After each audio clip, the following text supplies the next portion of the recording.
What's up, everybody, and welcome back to Fireside Giants. I'm your host, Anthony Rivardo. I'm doing great today. How are you doing? Let me know down below in the comments section. Today, talking about the NFL draft once again. Now, obviously, for the last several days and really the last week plus, Alex and I have been focusing on the quarterbacks in the 2025 NFL draft class. We've been breaking down the film with you guys on live streams. You've shown a ton of support on those live streams. Thank you so much for that. It's been a lot of fun to take a closer look at these quarterbacks. Looking at Shador, looking at Cam, even getting into the second round, Jackson Dart, Jalen Milroe, all of these other guys.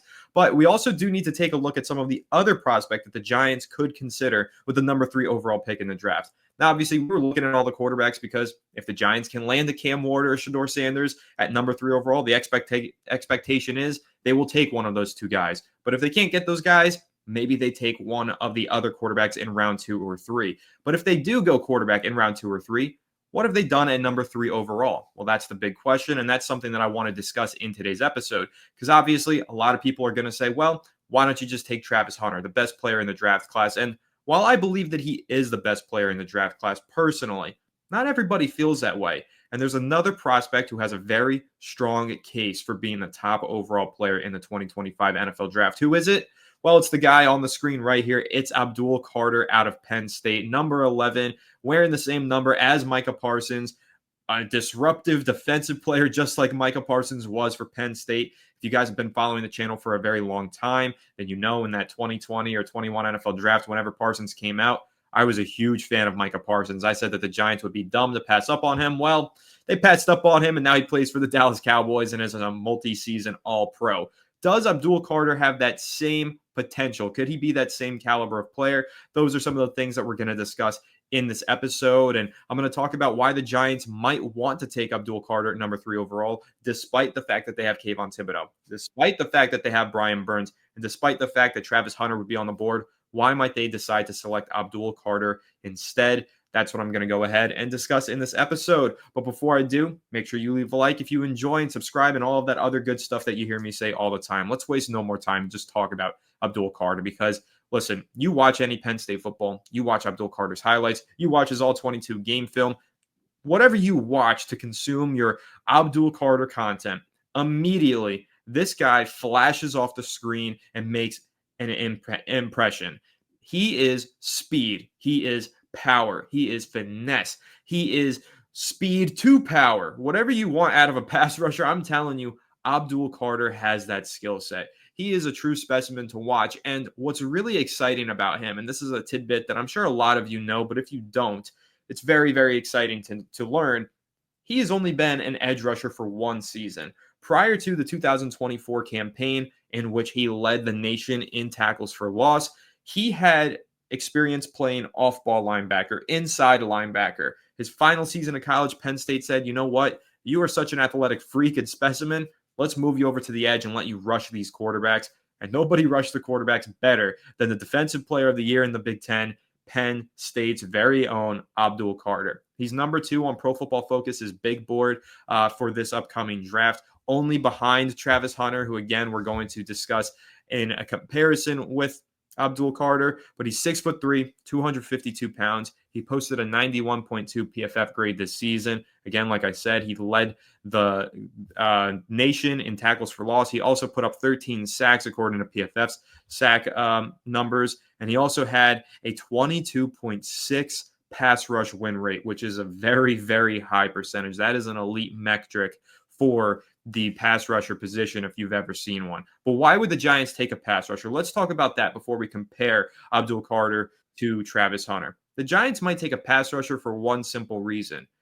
Pass rush kills, right? We should know this as Giants fans. I know that the Giants have Kayvon Thibodeaux and they have Brian Burns. And a lot of you might say that's not the biggest need that the Giants need to address. Why would they take an edge rusher? Because you don't draft for need. Good NFL general managers draft for the best player available. And Abdul Carter has a case for being exactly that. If you're drafting for need, well then yeah, Travis Hunter makes more sense because he's a cornerback and the Giants don't have a starting cornerback basically, not a CB1. They do have 2 starting edge rushers, but if you feel like Abdul Carter could be a significant upgrade over Kayvon Thibodeaux potentially, let's just say that, then you might want to take him because having an elite game-changing pass rusher paired with another elite pass rusher, Abdul Carter and Brian Burns, could give the Giants one of the most formidable defensive fronts in the NFL. Again, also keeping in mind Dexter Lawrence rushing from the interior, combined with Burns, combined with Carter, and combined with Thibodeaux, gives the Giants a pass rushing group that could remind you of the 2011 and 2007 New York Giants teams. And I hate to bring those teams up all the time because, I mean, listen, I don't like to look back on the past and be like, man, how can the Giants do that again? But in this case, I think that it's fitting because what we learned from those teams and what we learned from these current NFL playoffs that we're watching is pass rush kills. Like I said, the Giants had a stable of pass rushers in those 2007-8 and 2011-12 Super Bowl winning teams. You had Michael Strahan combined with Matthias Kiwanuka combined with Justin Tuck and Osi Umenyiora in that 2007-8 team. Then Strahan wasn't there, but a lot of those other guys were, plus Jason Pierre-Paul. The Giants had Justin Tuck and Osi Umenyiora on their roster and still drafted Jason Pierre-Paul in the first round of the draft that they selected him in. And I think that's important to note because that's a similar situation to the one that the Giants would find themselves in if they took the best player available and felt that that was Abdul Carter. They have two starting pass rushers in Kayvon Thibodeaux and they have Brian Burns. But if they add that third guy to the mix, and if you can get this defense to scheme together ways to get all three of those guys on the field most of the time, you can have one of the best pass rushes in the NFL. And I think if you look around the league and if you look in the divisional round of the playoffs right now, the pass rushing performances from the Washington Commanders last night versus Detroit, they were putting pressure on Goff constantly, forced him to turn the ball over, and hello, the Commanders just upset the number one seed in the NFC. Maybe you look at the Chiefs, and I think that's a great comparison because Steve Spagnuolo, former Giants defensive coordinator, is a defensive coordinator of the Chiefs. Well, he's been scheming together an absolute masterclass run for the last several years for the Chiefs defense. And how is he able to do that? Because they keep providing him with pass rushers. He's got Chris Jones on the interior, but they keep adding other pieces to that defensive line for Steve Spagnuolo to work with. And the Giants, again, I love Brian Burns. I think Kayvon Thibodeaux still has potential to turn into a star. But if you have any doubts about Thibodeaux long-term, which I think the Giants do have because he hasn't been the consistent star that they want him to be, adding Carter to the mix only makes Kayvon Thibodeaux an even better player, freeing up more opportunities for him, freeing up more opportunities for Burns, and just overall upgrading the Giants' defensive line. So I think that Carter, you can make a case for him. You can make an argument that he's worth selecting at number 3 overall. And again, the major comparison that you have to make is who is your number 1 player in this class? If you're going best player available at number 3 and the quarterbacks are off the board, do you prefer Carter or do you prefer Travis Hunter? And before I dive into why I think some fans will have an argument to be made for Carter, I want to take a look at today's bets over on BetUS for the divisional round of the playoffs. Now, guys, I'm not going to take bets from the Philadelphia Eagles and Rams game because that's very soon. Plus, it's a snowy game. Going to be tough to bet on, tough to project what happens in that game.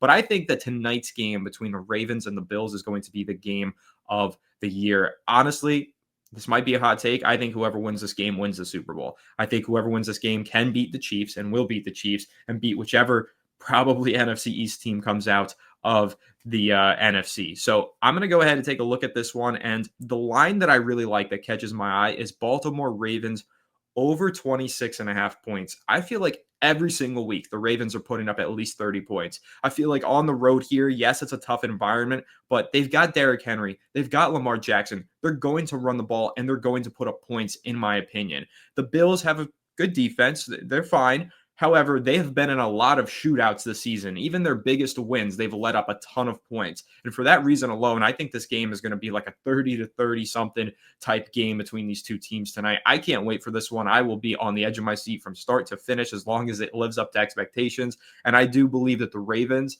I think they're going to win. I'm not going to take them to win, though, because I think that's a riskier bet. I'm just going to go ahead and take over 26.5 points at -110 on BetUS.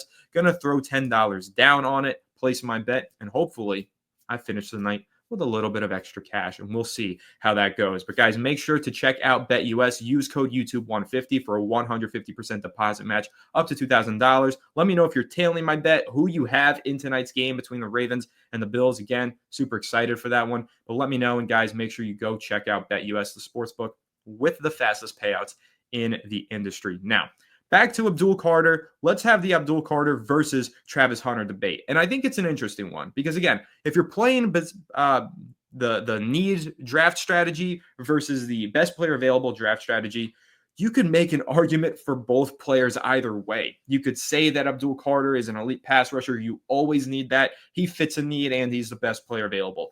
But you could say, hey, Travis Hunter is a receiver and a corner, and he's the best player available. Take him. He fills multiple needs. You could say that about either one of these guys. But why might Giants fans say take Carter over Hunter? Because, again, consensus is that Hunter, the Heisman Trophy winner, is the best player in the draft class. Well, the reason being, I think the talent between collegiate pass rushers to the NFL versus cornerbacks to the NFL is a little bit of an easier transition. I think that Carter could probably have a higher chance of competing at an elite level from day one. I think we've seen that in recent years with edge rushers. Jared Verse just had a fantastic rookie season for the Los Angeles Rams. If you're looking back to Micah Parsons, because he's the one that that Carter gets all these comparisons to.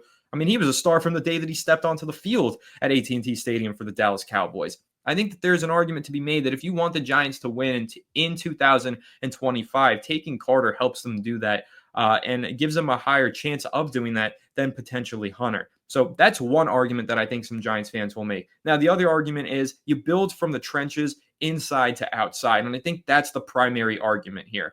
Giants fans, we know that getting the defensive line right is of the utmost importance. We know that from those Super Bowls. Getting the offensive line right, also super important. Giants have failed to do that. But if they focus on building through the trenches, inside to outside, and if that's the way that they want to move here, then I do think there's an argument for taking a defensive lineman / outside linebacker pass rusher over a cornerback. The cornerback might be the piece that you add later on, because technically having a guy like Abdul Carter rushing the quarterback, getting the ball out of the quarterback's hands as fast as possible makes life a lot easier for your defensive backs, because that's the less time that they have to wait, have to spend in coverage on a wide receiver. And if the ball is coming out of the quarterback's hands too quickly, sometimes those throws are errant passes. Sometimes they throw them before the receiver breaks open. Makes life a lot easier for the cornerbacks. Now, on the flip side of things, if you have a shutdown cornerback, that can give your pass rushers more time to get home, obviously. But the Giants secondary is very weak, and adding some help to that secondary might not necessarily mean adding a cornerback. It could mean getting a pass rusher to speed things up and force the quarterback to throw the ball quicker and make it easier for those cornerbacks to cover for a shorter period of time. And Abdul Carter, if you feel like he has elite, generational, potential Hall of Fame capabilities to him, then you probably go ahead and take him at number 3 overall. He might be the best player in the draft class. I think he's absolutely going to tear shit up at the NFL scouting combine, because he is truly an athletic freak. I think he's going to put up a crazy 40-yard dash. I think he's going to put up crazy numbers on the bench press, the broad jump, all of it if he does those workouts. He looks like an absolute combine superstar in the making. Now, I'm not saying that Travis Hunter isn't exactly that, but again, if you want to build through the trenches, inside to outside, get the pass rush right, add the cornerback and the defensive back pieces later, Abdul Carter would be your priority here. All of the best New York Giants teams were built on their pass rush, on their defensive line, and on their defensive capabilities. And that's why I think you can make a legitimate argument for Abdul Carter as a number 3 overall pick in the draft. Again, what do they do at quarterback? If they take Hunter or Carter, got to figure that out in the second round or in free agency beforehand. But I do think there's an argument for taking Carter number 3 again, also because number 5 overall pick in Kayvon Thibodeaux, while he is a good player, he is a starter, he isn't a superstar, and he isn't necessarily the guy that changes the game week in and week out. I wish he was, and I'm rooting for Thibodeaux, and I still think he has that potential. And maybe if you believe he has that potential, that's an argument for not taking Abdul Carter. Totally possible. However, imagine he reaches that potential, plus you have Carter and Burns. You're talking about potentially the best pass rushing trio in the NFL if all goes right. And that's really going to make life easier for that secondary and make that Giants defense very difficult to game plan around for opposing offenses. So if you ask me personally, I lean towards Hunter. I think Travis Hunter is an elite prospect, and he is the best player in this class. But I do see the argument for taking Abdul Carter number 3 overall. I think he is an unbelievable player. I think that he is the type of pass rusher that has immediate success in the NFL, opens things up for your defense. And if the Giants feel that way as well, and they think that's more important than the versatile Travis Hunter, they could go ahead and take him at number 3 overall, especially considering Kayvon Thibodeau entering a contract year, his 4th season in the NFL. If they're not going to pick up his 5th-year option, this is the final year on his deal. Maybe they want to plan for the long term, take the best player available at the pass rusher position, and plan to get the comp pick down the road for letting Kayvon Thibodeau walk. That's also something to keep in mind. Again, I don't know how many assets the Giants want to pour into the defensive line. Paying Brian Burns $30+ million per year, paying Dexter Lawrence $26 million plus per year. It's a lot of money. And Carter, when he gets his payday, it's going to be an extreme one. But I do think, again, there is an argument for building through the trenches and taking Carter number 3 overall. But guys, I want to know what you think. Let me know down below in the comment section. I know there's probably going to be a healthy amount of debate here. There's going to be a lot of fans saying, take Travis Hunter. Going to be a lot of fans saying, I love Abdul Carter. Did you see him play in the semifinals? He's a beast from Penn State. But let me know what you think down below in the comment section. Happy to follow along with your comments and interact with you guys and have an ongoing friendly debate about this. A lot of time between now and the draft, a lot of players to discuss, but I wanted to discuss Carter because a lot of you had asked me to. So that's kind of my encapsulation on the Abdul Carter versus Travis Hunter debate that's currently going on among Giants fans for the number 3 overall pick. So again, let me know your thoughts down below. Leave a like if you enjoyed, subscribe if you're new, follow us on social media at Fireside Giants, and make sure you go check out BetUS, the sports book with the fastest payouts in the industry. I will catch you all in the next one. Have a good one, and let's go Giants.